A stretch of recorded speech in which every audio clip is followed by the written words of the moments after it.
Wara madwar sentejn il-ħabs fil-qorti reġgħet qamet il-mistoqsija jekk Jorgen Fenech għandux jinħeles u jingħata l-libertà provizorja.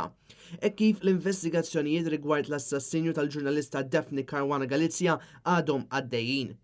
Fil-qorti l-avukat ta' Jorgen Fenech stqarr li Fenech issa ilu 28 xahar taħt arrest preventiv u li l-fatt li l-investigazzjonijiet għadhom pendenti qegħdin jintużaw bħala skuża biex ikomplu jċaħdu lil Fenech mill-libertajiet tiegħu.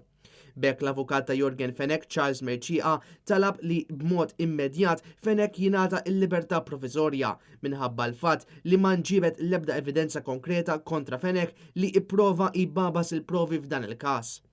Madankollu l-avukat tal-Istat Chris Soler stqarr li l-akbar biża tal-qorti mhijiex li Fenech jbabas il-provi, iżda li jipprova jaħrab mill-pajjiż.